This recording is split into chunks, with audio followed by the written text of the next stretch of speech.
नमस्कार, मैं हूं अभिषेक मिश्रा और आज के इस वीडियो में हम देखने वाले हैं 10वीं कक्षा के एपी के चौथे प्रश्न को। इसके पिछले वीडियो में हमने प्रश्न 1, 2, 3 देख लिया था और बेसिक्स और एग्जाम्पल्स भी देख लिए थे। इसमें दिया हुआ है कि एपी 3, 8, 13, 18 का कौन सा पद 78 है। तो हमें जो दिया हुआ है सबसे पहले हम वो लिख लेते हैं। हमें दिया क्या हुआ है, हमें ए का मान दिया हुआ है 3, ए बराबर 3, तो हमने ए बराबर 3 लिख लिया।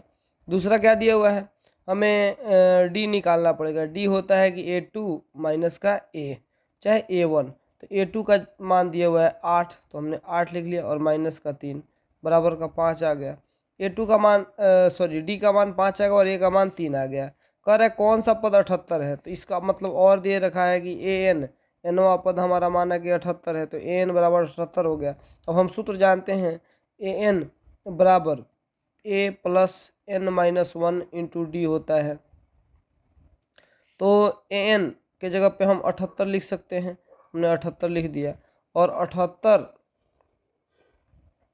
बराबर ए का मान दिया हुआ है 3 प्लस n-1, नहीं पता है n, तो -1 ही रखते हैं। डी का मान हमने 5 निकाल लिया है, या 78 बराबर 3 का 3 ही छोड़ देंगे, प्लस 5 में n से करेंगे तो 5n और -5 में 1 से करेंगे तो 5, माइनस का 5 और प्लस का 3, माइनस का 2 हो जाएगा। तो 78 और ये माइनस का 2 इधर आएगा तो प्लस का 2 हो जाएगा, +2 बराबर इधर बच गया 5n। यानी कि n का मान जब हम निकालेंगे तो क्या हो जाएगा, ये 78 में 2 जोड़ेंगे तो 80 हो गया रहेगा, और गुना में 5 है तो इधर बटा में 5 आ जाएगा, कट के हो गया 16। n का मान हमें कितना मिल गया, 16। तो यहाँ लिख सकते हैं, अतः एपी का 16वां पद, पूछ रहा है कौन सा पद 78 होगा, तो 16वां पद 78 होगा। पांचवें प्रश्न में हमें कह रहा है निम्नलिखित समानांतर श्रेणियों में कितने पद हैं। तो पहला पद जैसे 7, 13, 19 और 205 दिया, डॉट डॉट डॉट। तो 205 जो है ये मान लो 20वां पद है, तो हमें पता चल जाएगा कि अंतिम पद 20वां पद है, तो अर्थात 20 पद है। तो अंतिम पद कौन सा पद है, ये अगर हम n का मान निकाल देते हैं तो कितने पद हैं ये हमें पता चल जाएगा। जो इन्फॉर्मेशन दे दिया है उसको लिखते हैं। हमें दिया हुआ है a बराबर 7, तो हमने a बराबर 7 लिख लिया। d निकालना होगा, d होता है A2 माइनस ए, बराबर का होगा A2 माइनस ए की जगह पे A2 कितना दे रखा है 13, तो हमने 13 लिख दिया। मैं इसको बीच में करता हूँ, आप देखिए, और माइनस a का मान 7 दिया हुआ है, तो हमने 7 रख दिया, तो 13 में 7 जाएगा तो 6 बच जाएगा। तो हमें डी का मान 6 रख दिया है। AN का मान 205 दिया है अंतिमवा पद, तो AN के जगह पे हमने 205 रख दिया। अब चूंकि हम जानते हैं AN बराबर A plus n-1 into D होता है, ये हमारा सूत्र है। तो यहाँ AN के जगह पे हमने 205 रख दिया, बराबर यहाँ या का साइन देंगे 205। A का मान हमारा 7 दिया हुआ है, तो 7 प्लस n का मान दिया हुआ है, n कुछ नहीं पता है तो n-1 ही रखते हैं। डी का मान 6, तो 6 रखते हैं, या 205 बराबर 7 अब प्लस 6 में n से गुना करेंगे तो 6n, माइनस का 6 में 1 से करेंगे तो 6 हो जाएगा। 7 में 6 जाएगा तो 1 बचेगा, प्लस का 1 इधर आएगा तो माइनस का 1 हो जाएगा। तो 205 और -1 बराबर 6n। तो 205 में से क्या 204, और ये 6 गुना में है तो इधर आएगा तो बटा में हो जाएगा, बराबर n। तो n का मान हमें जब 6 से 204 कटाएंगे तो हमें मिल जाएगा 34। तो n का मान हमें कितना मिल गया, 34। तो हम लिखेंगे अतः एपी का 34वां पद 205 होने बताना है कि कितने पद है, तो पहले में लिखेंगे कि एपी में 34 पद हैं। इसके दूसरे प्रश्न को देखते हैं जिसमें a का मान 18 दिया हुआ है, दूसरा 15.1/2 दिया हुआ है। तो मैंने इसको यहाँ पे थोड़ा सा लिख लिया है ताकि समय की बचत हो सके। तो आप यहाँ देख रहे हैं a का मान 18 दिया हुआ है, तो मैंने 18 लिख लिया, और A2 का मान 15.1/2 दिया है, तो हमने उसको तोड़ के 31/2 लिख लिया, और d का मान A2 माइनस A1 होता है, तो हमने A2 के जगह पर 31/2 और A1 के जगह पर 18/1 लिख लिया, क्योंकि 18 के नीचे 1 छुपा रहता है। और इसको सॉल्व करने पे हमें d का मान -5/2 निकल गया। तो an का मान हमें दिया हुआ है -47, an का मान -47 है। अब इसको हम जानते हैं an बराबर a plus n-1 into D होता है। अब यहाँ मान एक एक करके हम रखते जाते हैं बस। तो an के जगह पे हमने -47 रख दिया, और बराबर a के जगह पे हमने 18 रख दिया। प्लस n-1 तो n-1 और d का मान हमारा आया है -5/2। अब आगे देखते हैं तो यहाँ या -47 और बराबर 18 है तो 18 लिख देंगे और माइनस के 5/2 से और प्लस n में मल्टीप्लाई करेंगे तो आएगा -5n/2 है ना, 5/2n और -5/2 से -1 में गुना करेंगे तो माइनस माइनस प्लस हो जाएगा +5/2 क्योंकि 1 से किसी भी चीज़ मल्टीप्लाई करते उतना ही रह जाता है। अब यहाँ करते हैं 47 को हम माइनस का 47 लिख देंगे और ये +18 है तो इधर आएगा तो माइनस का 18 हो जाएगा और ये +5/2 है तो इधर आएगा तो -5/2 हो जाएगा बराबर -5n और बटा में 2। ये दोनों के बटा में 1 और बटा में 1 लिख देते हैं। आगे बढ़ते हैं, हम जब एलसीएम निकालेंगे 1 1 2 का तो हमारा 2 एलसीएम आएगा और 45 नहीं 47 था, गलती से मैंने 45 लिख दिया तो 47 में 2 से मल्टीप्लाई करेंगे तो यहाँ आएगा माइनस का 94 और ये माइनस का 36, 18 दूना 36, 1 दूना 2 तो 18 दूना 36 और 2 एकम 2 तो माइनस का 5 बराबर -5n और बटे में 2। अब -94 -38 और -5 को जोड़ेंगे तो हमारा आएगा -145 और बटा 2 बराबर -5n और बटा 2। माइनस से माइनस कट जाएगा, दोनों तरफ है, दोनों तरफ बटा में 2 कट जाएगा तो 5n बराबर 145 आ गया। तो या n का मान अगर हम निकालेंगे तो 145 और बटे में 5, ये दोनों को जब हम घटाएंगे तो हमारा 29 आएगा। अतः हमारा एपी में दिया गया है कौन कितने पद है, तो इस एपी में 29 पद है, ये हमने निकाल लिया। आप इसको लिख सकते हैं। धन्यवाद। छठा प्रश्न हमें दिया हुआ है कि एपी 11 8 5 2 का एक पद 150 -150 है और क्यों है यह हमें बताना है।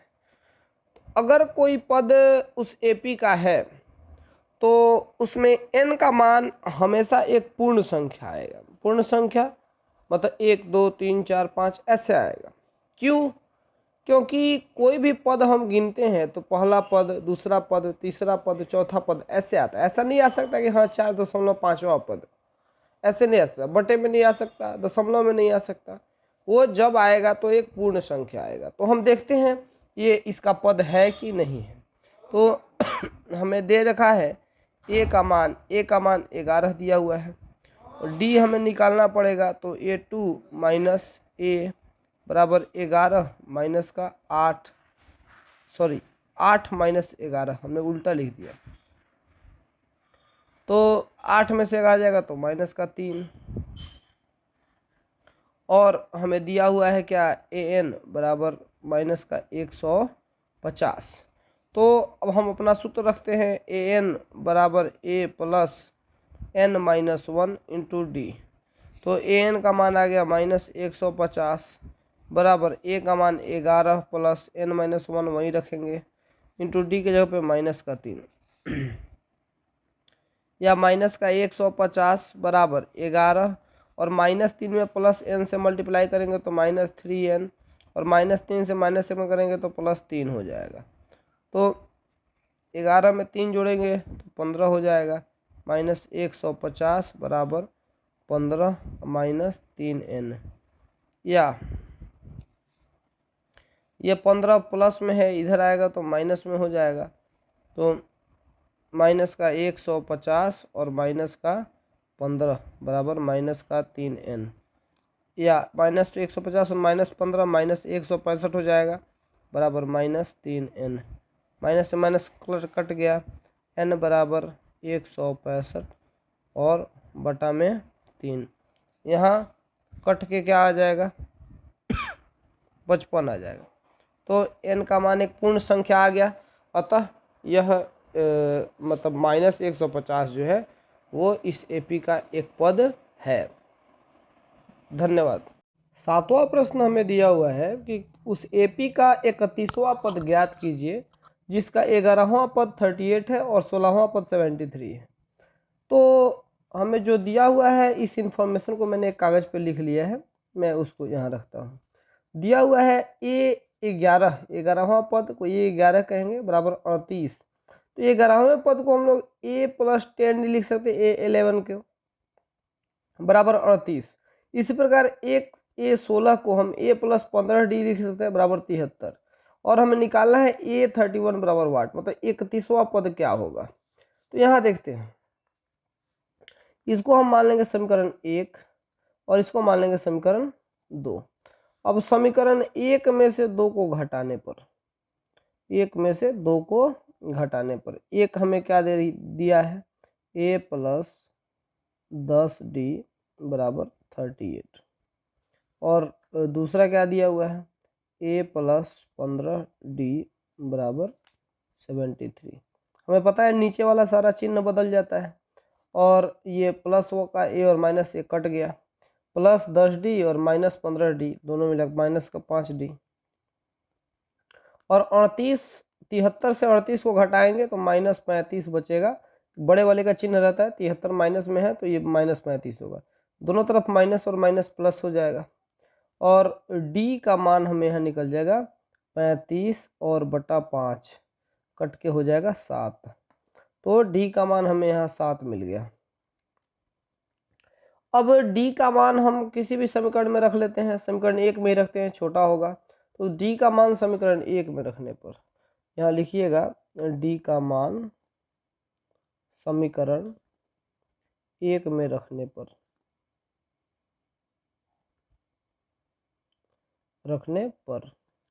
तो एक हमारा है a प्लस 10, तो 10 गुना d की जगह पे 7 लिख देंगे बराबर 38, या a बराबर 38 और इधर प्लस 70 होगा तो माइनस का 70 हो जाएगा इधर। तो a का मान हमें निकल गया माइनस 32। a का मान हमें मिल गया a बराबर माइनस 32। अब a का मान हमें जब निकल गया, d हमें पता है, तो a 31 निकल जाएगा आसानी से। क्या होगा, a plus 30d, a plus 30d बराबर a का मान हमें दिया हुआ है, a का मान हमने निकाला माइनस 32 अब प्लस 30 गुना d, 30 गुना 7 माइनस 32, एक सेकेंड, माइनस 32 और 30 में हम जब 7 से गुना करेंगे तो 210 बचेगा। 30 में 7 से गुना करें 210 होगा, तो माइनस का 32 और 210 माइनस 178, यानी कि हमारा 131 जो 31वां पद होगा वो 178 होगा। 8वें प्रश्न में कह रहा है किसी एपी में 50 पद है जिसका तीसरा पद 12 है और अंतिम पद 106 है। देखिए कितने चालाकी से तीसरा पद दिया है, यानी कि A3 बराबर हमें दिया हुआ है 12। इसका मतलब हो जाएगा a प्लस 2d बराबर 12, और ये हमारा समीकरण 1 हो जाएगा। इसी प्रकार अंतिम पद 106 दिया है और कह रहा है कि 50 पद है, यानी कि a 50, अंतिम पद मैंने 50वां पद बराबर 106, यानी कि a प्लस 49 d बराबर होगा 106। फिर ये हमें समीकरण 2 मिल गया।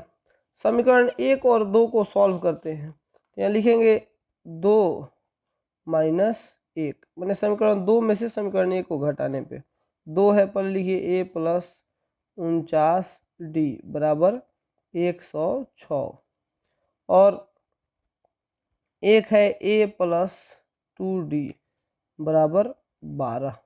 अब नीचे वाला माइनस हो जाता है, ये बात पता है, सबका चिन्ह हमने बदल दिया, ये a और a कट गया, 49 में से 2 जाएगा तो 47, d बराबर 106 में से 12 जाएगा तो 94, यानी कि d का मान हमें निकल जाएगा,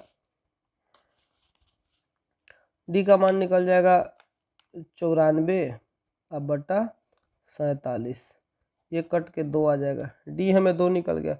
अब d का मान समीकरण 1 में रख लेते, ये समीकरण छोटा है इसी में रख लेते हैं, तो d का मान समीकरण 1 में रखने पर आप लिख लीजिएगा, d का मान समीकरण 1 में रखने पर तो a बराबर a प्लस 2D, तो 2 इंटू 2D के जब हमने 2 रख लिया बराबर 12, या ए बराबर 12 और ये जो होगा प्लस का 4, 2 दूना 4, तो इधर आकर माइनस का 4 हो जाएगा, या ए बराबर 8। मैंने हमें ए का मान 8 मिल गया और डी का मान यहाँ हमें 2 मिल गया।